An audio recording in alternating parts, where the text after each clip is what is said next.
Good evening, students. I'm here to give you a presentation on the poem Don't Call Me Indo-Anglian. This poem is written by Sayyid Amanuddin. Sayyid Amanuddin, as we all know, is a poet of the post-independence era. He was in that era where his contemporaries, along with him, were the ones who were looking for identity. They were all over coming with a new and a fresh wave of understanding and their love for the nation. India had received its independence after 200 years of slavery. Identity was something which was much needed by each and every one. So let's move ahead and understand what this poem is about. Before we move ahead, we need to understand who is an Anglo Indian, or rather, to understand an Indo Anglian. There's a difference between the two, and you should not be confusing yourself with it. The Indo Anglian literature is the genre written and created by the Indians through English language. Now, the Indians who wrote in the English language and spoke about India are the Indo-Anglians, and so is Sayyid Amanuddin. On the other hand, you will see Englishmen who wrote on the themes and subjects related to India are the ones who come under the category of Anglo-Indian. So again, you should understand the difference. The Englishmen or the people coming from a British descent, when they wrote about India, they are the Anglo-Indians. On the other hand, the Indians who wrote in the English language expressing all they felt about was the category of Indo-Anglians. Now, the Indo-Anglian literature is majorly associated with the evolution of a distinct standard, the body of which is correct English usage, but whose soul in Indian thought, color, and imagery, and now and then, even in the evolution of an idiom, which is expressive of English usage.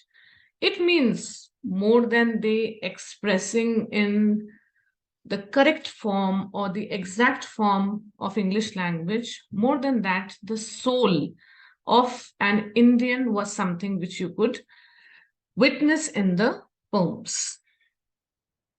Now, over here, we will very evidently see Sayyid Amanuddin wanting to be known someone more than an Indo-Anglian. He wanted to be called as Kalidas, or he would like to be called as Kabir. He was wanting the recognition as Khayyam, the mathematician, as well as a poet, Shakespeare. He had read and he thought in the way Shakespeare thought. Keats was not unknown to him. He thought and wanted to be like Khayyam and Ghalib. Missing out Lipo with something we left out. He wanted to be like Lipo, the poet who just fell in love with the moon, and just to get a glimpse of the moon and to be connected to the moon, he almost drowned kissing the reflection of the moon. So this is his real concern or his identity that he is looking for in this poem, which is called Don't Call Me Indo-Anglian. The theme, my dear students, of this poem is quest for identity. He is not wanting to just be recognized or being categorized into some particular way or a particular manner. What he wants is to be getting his identity, nothing like other than being a poet.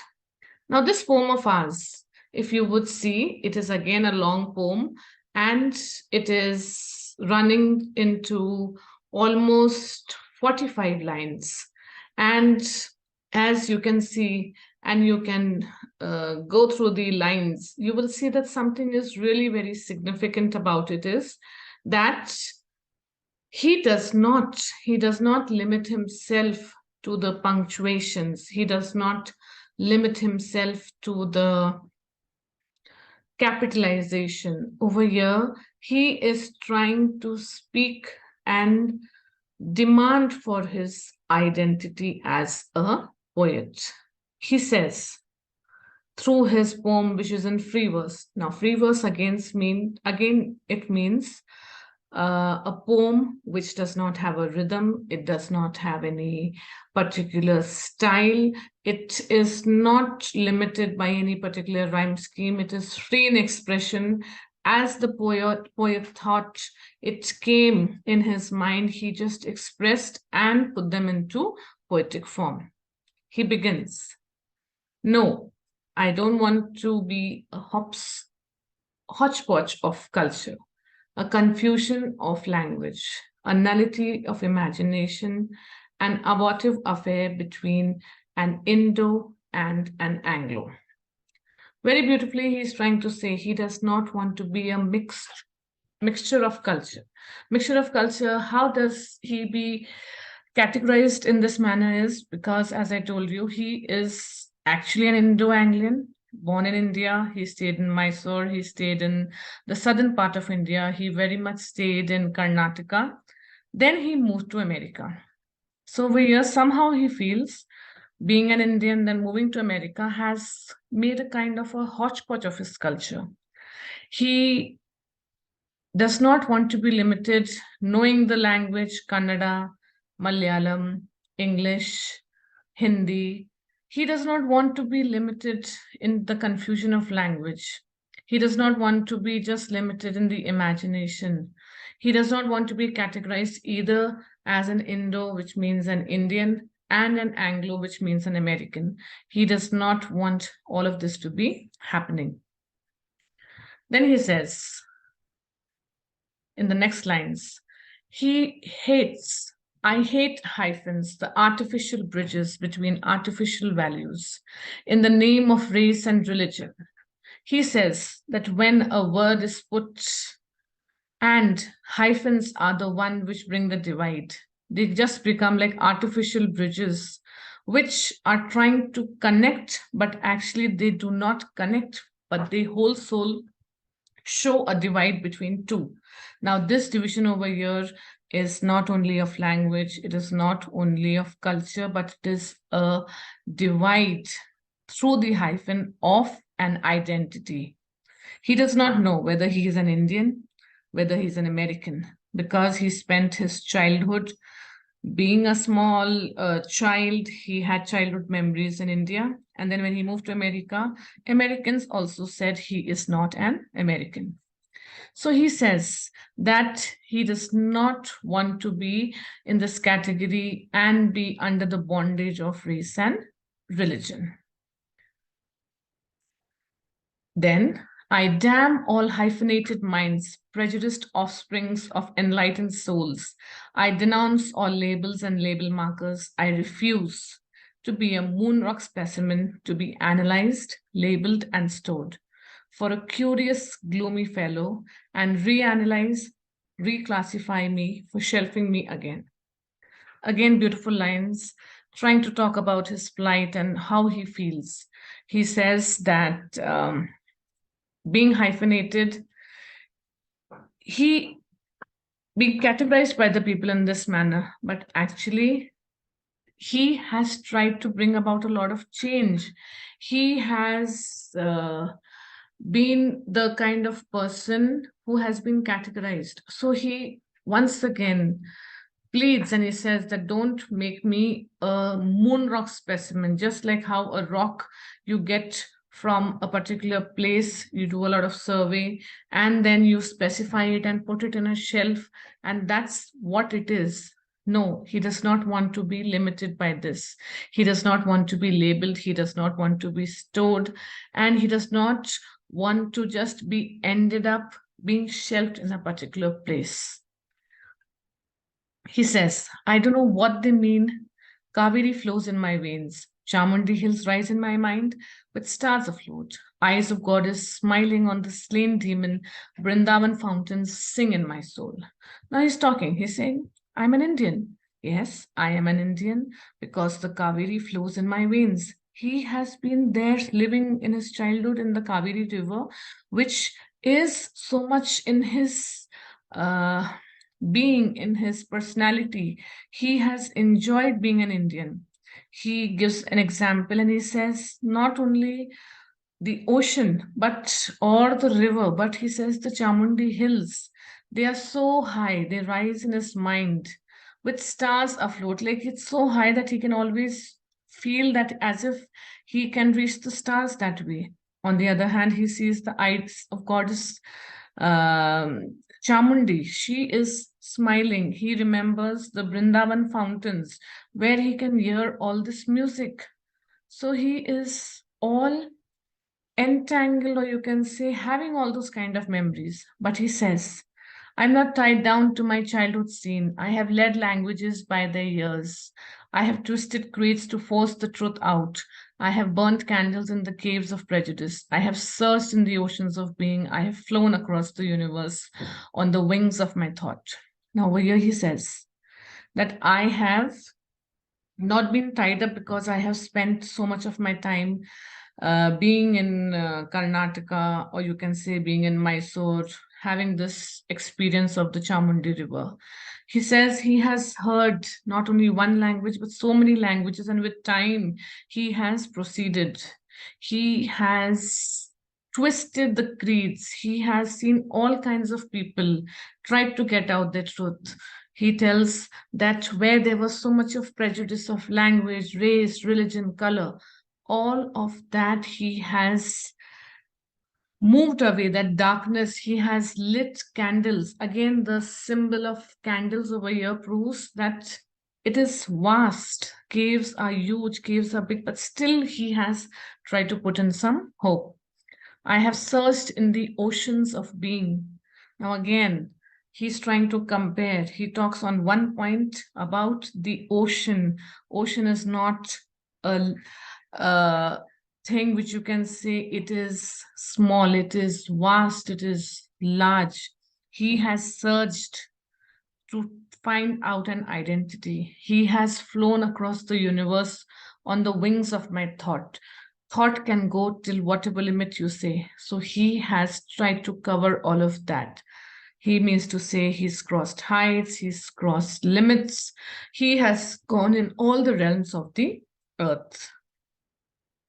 They say, they call me Indo-Anglian, the mistaken, misinformed folk, and class me with small group of writers, cloistering me, crippling me. I would rather roam with Kalidas and Kabir, or go on a spiritual journey with Dante, meditate with Khayyam on the mathematics of existence, or sing with Ghalib the anguish of love, or drown with Lipo kissing the moon's reflection in the river. So he says, do not limit me, do not call me just an Indo-Anglian. I am not to be misinterpreted and limited with a small group of writers. I would like to go through all the limits. I would like to be like Kalidas and Kabir, roaming from one place to the other, just prophesizing or with my poetry. He would like to go on a long journey with Dante. He was known for his famous Divine Comedy. Then he would like to meditate on the mathematics of existence. He would like to meditate with Khayyam. He was not only a poet, but he had the existence, and mathematics was something which he knew. He would like to, again, just like we all know Ghalib, he's famous for his anguish, the element of love that he shows, uh, and he's known for all his shairis, would she would say. So he would like to be like one of them. Or if nothing else convinces, he would like to be like the Chinese poet Li Po, who was so much in love with the moon that he almost kissed the reflection and would have drowned himself in that. They call me Indo-Anglian. It's true. I write in English, dream in the language of Shakespeare and Keats, but I'm not an Anglo, my friend. I'm a poet. I have lived 40 centuries under names. I am now Amaduddin. So he says, if I'm narrating or if I'm saying all that I want in the English language, I may be having the thoughts of Shakespeare and Keats, But do not categorize me just like an Anglo. I have lived 40 centuries under various names. He is like living. He's been given this name, that name, all sorts of names. But he would like to just be called like Amanuddin, just like we know Shakespeare, just like we know Kabir, just like we know Khayyam, we know Lipo. We know them by their names. We don't know them by their native or the land from which they come. So he is very deeply and in a pleading manner asking for his identity. So let's take a quick recap of this poem. This poem, you would say, it presents the lack of belongingness and identity crisis of a poet who thinks he is Indian but is not accepted there as he has migrated to another country. And on the other hand, that country does not accept him as he is a migrant. He seeks his belongingness, and the search becomes a frustration. So much of it you will find frustration is dominant in this poem. This poem becomes an outlet of aggression. He holds against his non acceptability. He does not want to take it, he cannot bear it. So I hope this is clear to you. And students, for your information, there are a few questions which can come in your examination. Like, recall the negative words or expressions used by Sayyid Amanuddin to unveil his disgust. Where all do you find that there is disgust in the poem? State the main themes and Anglo-Indian, or rather you can say Indo-Anglian. Illustrate the attitude and the tone in Sayyid Amanuddin's poem with examples from the poem. What is the tone? What is the attitude? Compose an essay on the stylistic experimentation of Sayyid Amanuddin's Don't Call Me Anglo-Indian and establish its significance. That's all from my side, dear students. Happy learning. God bless. Take care.